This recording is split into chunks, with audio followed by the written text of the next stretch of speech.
Sejam bem-vindos aí ao nosso primeiro podcast da nossa sessão clínica. Então hoje tenho a honra de receber o Dr. Davi Tanajura. O Dr. Davi é neurologista, doutor em neuroimunologia, professor de neurologia da UESP e da UFBA.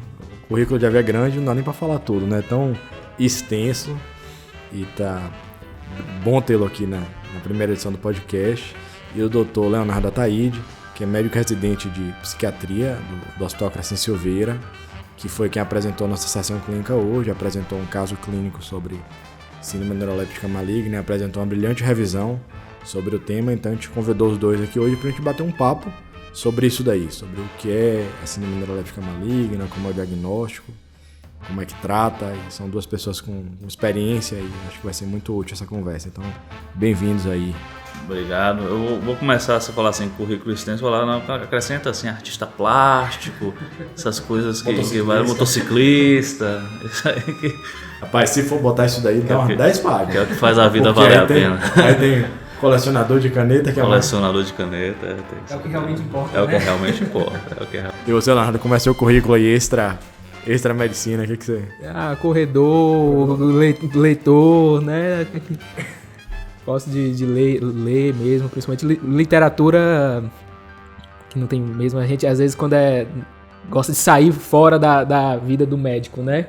Da medicina, exatamente. Quando a gente não tá trabalhando, a única coisa que a gente não quer parecer é médico, né? Então a gente quer mesmo ter essa vida mais tranquila, longe da medicina. Né? Exatamente. Quem sabe a gente faz um próximo episódio aí sobre literatura e neuropsiquiatria e coisas afins.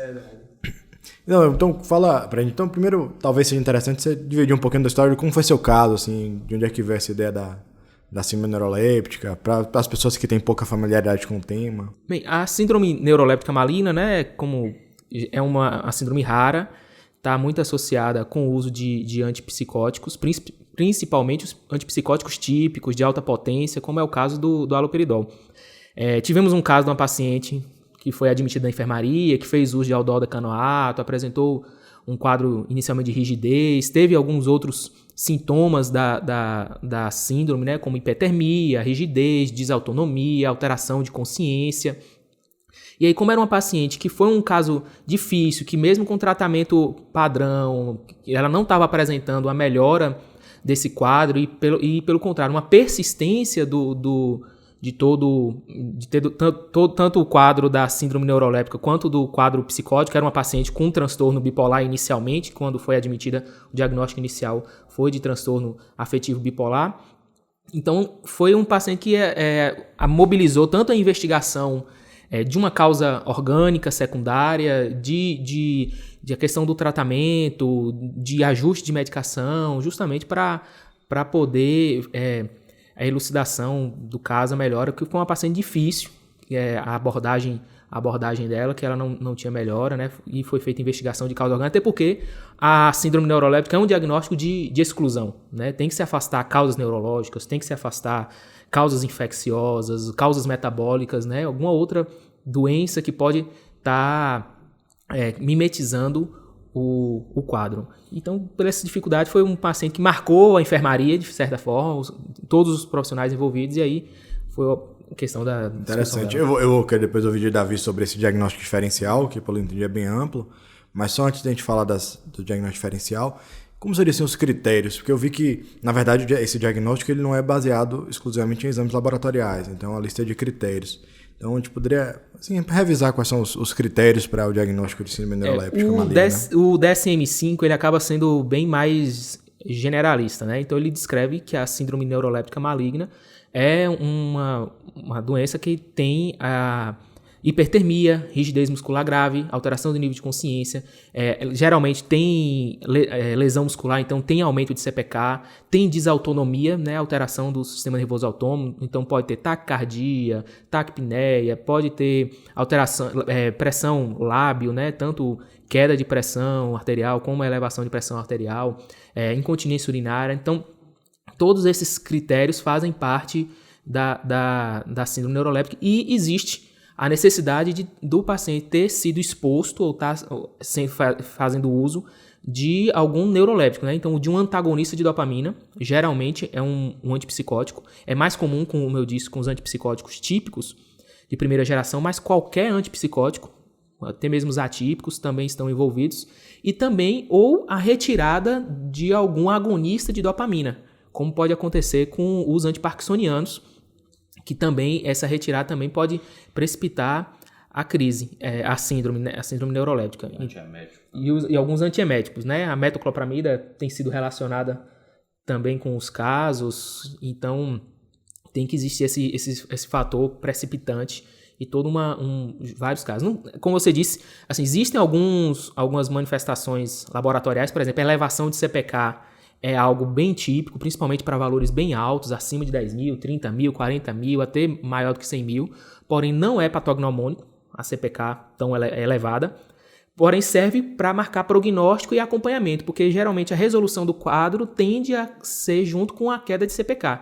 Uma leucocitose também é típico também, mas não é necessariamente obrigatório esse tipo de alteração laboratorial da síndrome neuroléptica, né? Então, é um diagnóstico basicamente clínico de exclusão, né? Afastada outras causas, e o paciente tendo esse quadro de rigidez, de hipertermia, desautonomia, então já tem que se pensar na síndrome neuroléptica, principalmente se existir a história de exposição a um antipsicótico ou a retirada de algum agonista de dopamina, lembrando que é um diagnóstico de exclusão, afastada outras causas. Eu entendi. Então, por exemplo, o paciente pode ter febre, alteração do estado mental e leucocitose. Exato. Que são sintomas que podem ser indicativos, por exemplo, de uma infecção, né, Davi? Assim, que é mais que, além de uma infecção do sistema nervoso, o que você pensa mais de...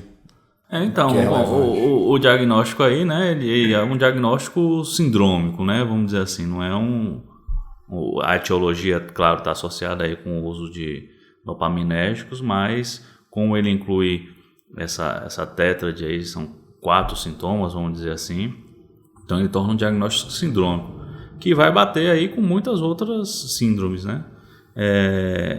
Especialmente quando a gente fala em febre, rigidez, e que a rigidez ela pode ser uma rigidez de nuca, por exemplo, pode dar o trismo, pode dar o opistótono, né? Que é aquela rigidez de segmento cervical.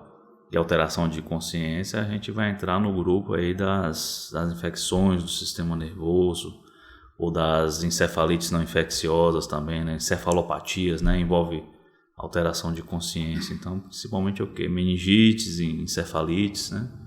Que tem que ser excluídas.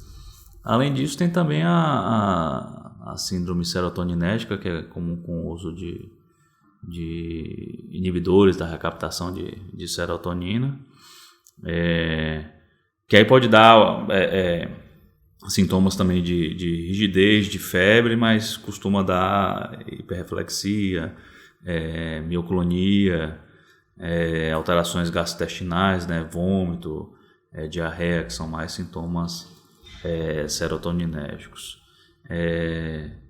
Tem a chamada hipertermia maligna também, né, que é comum com o uso de halogenados, alotano e disuccinilcolina, que geralmente é em pessoas que têm uma predisposição genética de mutações de canal de cálcio. Dizem até que está associado lá com compulsão febril, compulsão da infância, e também algumas síndromes genéticas de mutações de canal de cálcio. Mas nesse contexto de anestesia, a pessoa também faz um quadro de elevação de CPK, rigidez, hipertermia. Então, o diagnóstico diferencial envolveria principalmente doenças infecciosas e não infecciosas do sistema nervoso central, tipo as encefalites infecciosas e autoimunes. Síndrome serotoninérgica, que parece um pouco com isso daí, e também tem sintomas parecidos com hipertermia maligna. Vocês diriam que as principais coisas para a gente pensar seria isso daí? Agora, eu acho que o que confunde muito, que o Léo colocou, é a questão do quadro psiquiátrico. Então, você chega num ponto que você não sabe se aquilo ali faz parte do quadro psiquiátrico que está piorando, que está flutuando, ou se é uma síndrome neuroléptica maligna, tipo paciente que está entrando nessa, não alteração de sensório, vamos dizer assim, mas alteração comportamental, né? Mais agitado ou mais deprimido. Então, isso aí pode, eu acho que é difícil, né? Não é uma coisa... E frequentemente o cara tem um sintoma psiquiátrico, por conta disso usa antipsicótico, e aí você fica na dúvida o que que... E acaba desenvolvendo, às vezes, né, o efeito que é a síndrome neuroléptica maligna, que é idiosincrática, é rara, e não só o rebaixamento do nível de consciência que pode acontecer, como também, às vezes, o delírio agitado, né? O paciente pode apresentar agitação e muitas vezes pode passar como apenas uma piora uma piora do quadro mental dele, ou até mesmo como rigidez, tremor, como sintomas extrapiramidais também podem estar presentes, como também os próprios efeitos colaterais mais comuns do uso de antipsicóticos, né? Então podem ser considerados também. Então é algo que, assim, apesar de ser um diagnóstico de exclusão, é algo que no paciente fazendo uso de antipsicótico é algo que tem que ser chamado a atenção, né? Que assim, é bem comum. Rigidez e febre é algo bem comum no paciente quando apresenta a síndrome neuroléptica. Então, é algo que tem que acender uma luz amarela, né? E se investiga outras causas, se afasta e daí poder investigar. Porque parece que desautonomia ela já vem um pouco depois, né? Isso. Porque quando a coisa já está mais estabelecida. Geralmente se desenvolve em 1 a 3 dias, né? Então, inicialmente é a rigidez e a febre, e depois vai evoluindo com desautonomia, rebaixamento sensório. E uma coisa grave. Né? Apesar de rara, a incidência é de 0,01 a 0,02, mas a mortalidade pode chegar a 20%, principalmente se não for rapidamente identificada e tratada. Então é rara e muito grave. E uma das coisas que você falou na aula que me chamou a atenção foi isso ser precipitado, obviamente, por neurolépticos, né? Um critério, ou suspensão de uma droga dopaminérgica, e a questão do uso de neurolépticos de depósito. Então, o cuidado que a gente tem que ter com isso, talvez você pudesse comentar um pouquinho sobre, assim, como utilizar o neuroléptico de depósito, por exemplo, o aldol de depósito, o aldol decanoato, de maneira segura, porque é uma droga muito usada, né? Muitas vezes nos pacientes com esquizofrenia, por exemplo. O que você recomenda? As medicações de depósito, os antipsicóticos de depósito, também eles já são um risco, um fator de risco isolado para o desenvolvimento da síndrome. Geralmente tem a ver com a questão da dose, né, que são doses mais elevadas, que como o próprio risco da síndrome neuroléptica também está relacionado com dose dependente, então quanto maior a dose, maior o risco, apesar de que o paciente pode desenvolver síndrome neuroléptica, mesmo usando a mesma medicação há anos, com dose estabilizada, ele pode vir a desenvolver um episódio de síndrome neuroléptica. Mas a questão de ser uma medicação de depósito, geralmente são doses um pouco maiores e que tem uma longa duração. Né? Então o paciente são bloqueadores dopaminérgicos mais intensos, acaba sendo um bloqueador do receptor D2 mais intensos. Então tem que para a nossa realidade aqui no Brasil, que o aldol decanoato é a medicação de depósito mais comumente utilizada, né? Muitas vezes o paciente já com a abertura de um quadro já se inicia o aldol decanoato, né? É uma medicação excelente. Porém, tem muito efeito colateral, até mesmo os outros efeitos colaterais que são mais típicos do aldol, como a rigidez, como sintomas extrapiramidais. Né? Então, se um paciente começa a apresentar algum tipo de efeito colateral, você ainda tem 28 dias, em média, né, que é o tempo de meia-vida do aldol decanoato ainda circulando e mantendo essa sintomatologia. Ou seja, então, um dos pilares do tratamento que é você suspender a medicação precipitadora do negócio. Se você usa uma droga de depósito, a medicação vai estar lá circulando por 28 dias. E aí nesse período você não tem como fazer nada, não tem como suspender. E aí é só mesmo aguardar a meia-vida da medicação. Então o que se recomenda inicialmente é iniciar com o aldol simples, né? O aldol via oral, ou mesmo injetável, né? Em emergência, numa agitação psicomotora, não se faz aldol decanoato. O aldol decanoato é medicação que se utiliza em quadros mais estáveis, né? No tratamento do paciente. Não se usa aldol decanoato em emergência, que é uma medicação que não vai ter efeito de sedação imediatamente, que vai começar a fazer efeito alguns dias depois. Então, não se usa aldol decanoato numa agitação psicomotora na emergência, né? Se prefere o aldol. E para iniciar o tratamento com aldol também, não começa logo com aldol decanoato. Se prefere fazer primeiro o teste, faz inicialmente com aldol oral, pode ser em gotas, né, que às vezes o paciente tem resistência, então você pode utilizar em gotas, oferecer na comida, né, se o paciente não quiser aceitar de forma alguma a medicação, mas evitar logo, assim, no início de uma abertura de um quadro, o aldol decanoato, principalmente num paciente que não tem história de antipsicótico, não tem história de uso de antipsicótico, né, justamente visando diminuir esses efeitos colaterais. Isso valeria, assim, como regra para todos os antipsicóticos de depósito, por exemplo, paliperidona, de usar risperidona primeiro. Exatamente, né? Que isso é sempre primeiro fazer um teste com a medicação oral, né? Quando tem disponibilidade. Acho que essa é a grande dica aí de hoje aí. Talvez seja a mensagem da discussão de hoje, seja essa, né? Cuidado com... Exatamente, com medicação de depósito. Talvez primeiro sempre testar a via oral, depois... E pelo que eu entendi, talvez essa seja a maneira mais eficaz de tentar prever ou prevenir, né? Porque assim, como é idiosincrático, não dá como a gente saber antes quem vai ter ou não sensibilidade a isso. Exatamente. Existem alguns fatores de risco, né? Independente. O próprio transtorno de humor e o comprometimento intelectual ou lesão cerebral já são fatores de risco independentes, mas a gente não tem como prever. Então, como geralmente o paciente desenvolve já nas primeiras semanas de uso, então primeiro fazer um teste com a medicação oral, e aí você já observa, já seria como prevenir algum desses fatores, desse risco, né? O aumento desse risco. No caso. Fora que desidratação, infecção, uso do lítio, esses todos são fatores de risco, né? Podem precipitar. E aí, uma vez que aconteceu, né? Então o paciente usou uma medicação dessa, ou depósito ou não obrigatoriamente precisa ser, né? Pelo que você falou. E você suspeitou que tem síndrome neuroléptica maligna, a gente falou brevemente sobre o diagnóstico diferencial. Eu queria que vocês comentassem um pouquinho assim, o que seria de investigação, de exames, o que esse paciente precisaria fazer, assim, de uma maneira geral, de exames complementares e sobre tratamento, como é que seria a abordagem disso daí?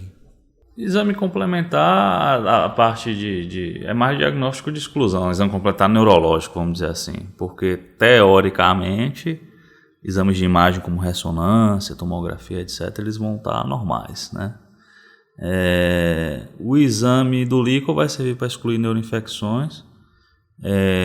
Em caso de neuroléptica maligna, eu acho que pode ter aumento de proteína discreto, que às vezes está relacionado com a hipertermia e lesão de células do sistema nervoso central, né? Às vezes a hipertermia, a temperatura pode ir a mais de 40, inclusive, né? Ela pode causar danos cerebrais secundários.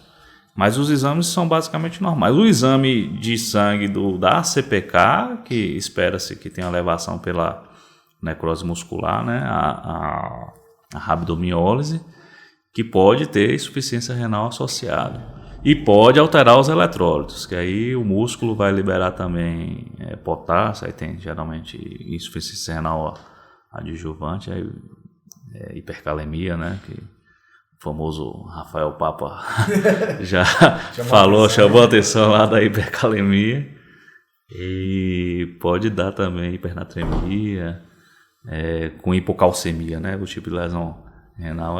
Então, uma avaliação laboratorial geral, incluindo hemograma, eletrólise, função renal, exame de urina para infecção. Que pode, função tireoidiana, tem caso de hipertireoidismo também, que é associado, né, com isso. Afastar a causa infecciosa, né? Provas inflamatórias, HS, PCR, hemograma, às vezes um eletrocardiograma também, né? CPK elevado também pode estar relacionado, e pesquisa de algum foco infeccioso também, então afastar um quadro geral de infecção. E me chamou a atenção que você mostrou que uma leucocitose é quase que a regra, né? Não é exceção, então a gente não se assustar a dizer que achar que a leucocitose obrigatoriamente é um sinal de infecção, pode ser tão somente da síndrome. Exatamente. Então, até muitas vezes o paciente pode, como o suporte tem que ser em UTI, às vezes pega o paciente tendo febre, leucocitose, e aí logo vai se imaginar numa causa infecciosa, e como muitas vezes ninguém pensa na síndrome neuroléptica, num paciente que já tem história de uso ou de uso recente de um neuroléptico, vai tratar como infecção e às vezes o paciente não vai responder, né? Então o diagnóstico diferencial é importante nesses casos. Puxando um pouco a brasa para minha sardinha, o que a gente vê às vezes na neurologia, e é importante chamar a atenção também, é naqueles pacientes que têm doença de Parkinson, que estão usando principalmente o levodopa em alta dose. Esses pacientes podem ter complicações clínicas. O cara cai, faz uma fratura de quadril ou faz uma pneumonia aspirativa. E muitas vezes esse paciente vai para o hospital e chega no hospital, a primeira coisa que é feita às vezes é suspender as medicações de uso prévio. Então esse paciente pode desenvolver um quadro síndrome neuroléptica maligna like, que a gente chama de parkinsonismo e hiperpirexia. E muitas vezes o fator precipitante é a suspensão das medicações dopaminérgicas e às vezes também o próprio agravo clínico, né, a infecção. E nesse paciente é fundamental que a principal ação terapêutica é reintroduzir as medicações dopaminérgicas. No caso do paciente com síndrome neuroléptica que foi precipitado pelo uso de um antipsicótico, é suspender a droga precipitante. E aquele que foi precipitado pela interrupção do uso de um agonista é justamente retornar o uso do agonista dopaminérgico, né? E às vezes essas coisas passam despercebidas. Eu dou um antipsicótico que eu acho que o principal tratamento é mais o suportivo mesmo, até do que as medicações que você acaba fazendo dopaminérgicas, né? Já que você bloqueou a dopamina, agora você vai fazer medicações dopaminérgicas. Mas eu acho que o suportivo é mais importante devido à desautonomia, né? E só para a gente assim, clarear um pouco, assim, o que seria esse termo de suporte? O que você chama de suporte? Sempre, no caso, de qualquer forma, é sempre o suporte em UTI. Né? Então, é fazer uma hidratação do paciente de forma adequada, manter a questão dos distúrbios hidroeletrolíticos, né? Monitorar e controlar isso. Tratar a febre. Né? Tratar a febre. E manter a estabilidade cardiorrespiratória do paciente. Né? Então, o suporte clínico é importante. Suporte clínico em UTI. E aí, em casos leves, que aí a gente pode utilizar os benzodiazepínicos. Em casos moderados, pode ser utilizada a bromocriptina e a amantadina. Hoje em dia, a bromocriptina não é tão facilmente acessível aqui no Brasil, né? Vários pacientes têm tido dificuldade, tem sido difícil encontrar. Até o manejo do dantrolene teria que realmente ser em UTI, porque é venoso. Exatamente. E o dantrolene para casos graves, que seria para os casos mais graves, que teria também que ser em UTI, porque é venoso, no Brasil não tem apresentação oral, tem um risco de rebaixamento, né, de provocar insuficiência respiratória, né, por causa que ele é um biorrelaxante. Então tem esse risco, então teria que ser feito em UTI, que seria reservado o dantrolene seria reservado para os casos mais graves. Que é o que se usa também em hipertermia maligna, né? E o benzodiazepínico também, que o manejo seria de doses maiores, mais frequentes e às vezes até venoso. Então seria uma coisa também, o benzodiazepínico é o tratamento inicial, né? Isso. Você fazer, vai ter que monitorizar, não tem. Mas o que às vezes a literatura mostra é que a associação dantrolene e bromocriptina tem sido mais eficaz em reduzir a mortalidade. Mas de qualquer forma, é outra coisa importante. Síndrome neuroléptica maligna é igual a suporte de UTI. Né? Então o paciente tem que ser monitorizado em UTI. Até porque ele pode desenvolver desautonomia, pode desenvolver, por causa da CPK elevada, com insuficiência renal. Então é um paciente que tem que ser, até em casos leves, diante da suspeita, tem que ser... Chegar a diálise. Exatamente, tem que ser monitorizado em UTI. Né? Precisa desse suporte mais agressivo. Ótimo, achei que foi bem abrangente aí nossa revisão. Queria que abrir assim para... O que vocês consideram de comentários finais? Quais são o que quem está ouvindo aqui hoje deve levar para a vida com relação a esse tema? O que você acha que é mensagens importantes desse tema de síndrome neuroléptica maligna? Eu acho que ter essa síndrome neuroléptica como um diagnóstico diferencial, então não só para o psiquiatra, como um médico emergencista de UTI, porque ele pode ver um caso desse. Então, se chegar um paciente com febre, com rigidez, com leucocitose, com alteração de nível de consciência, que tem uma história de um uso prévio de um antipsicótico, ou que fez uso de antipsicótico, ou que parou o tratamento com algum agonista dopaminérgico, ter em mente que a possibilidade de ser um quadro de síndrome neuroléptica maligna, né? Investigar outras coisas, mas ter essa questão e, diante da suspeita, o suporte em UTI. Né? Muitas vezes, acho que é como se, por ser tão rara, muitos clínicos emergencistas acabam não acreditando que exista. Mas acaba acontecendo, a mortalidade é alta, é grave. Então, assim, eu acho que ter a síndrome neuroléptica como um diagnóstico de exclusão, num quadro clínico típico, e a questão do suporte em UTI. Eu acho que isso é fundamental. Eu acho que é isso aí. E a mensagem, assim, atentar para os outros diagnósticos diferenciais, assim, abrir o leque de possibilidades, né? Já que é assim. Às vezes é difícil, né? Às vezes a gente fala uma coisa no livro e a coisa na realidade. A realidade nem sempre é tão enquadrada dentro dos livros, né? Então, os pacientes eles são mais complexos. Mas tem que ligar o alerta, retirar imediatamente, né, a medicação dopaminérgica e suporte hospitalar, né, hidratar e buscar outro diagnóstico diferencial e iniciar as medicações relaxantes musculares. Isso aí, eu também acho que esses são pontos importantes e talvez aquela história do cuidado com antipsicóticos de depósito num paciente virgem de tratamento. Exatamente. Acho que essas coisas são muito importantes. Então, com isso, a gente está chegando ao fim do nosso bate-papo. Esse é o primeiro podcast que a gente está trazendo aí um teste, né? Então, espero que as pessoas gostem. Quem está ouvindo, caso você tenha gostado desse episódio, queira mandar sugestões para a gente de temas, compartilhar dúvidas, vai ter um link aí disponível para vocês fazerem isso.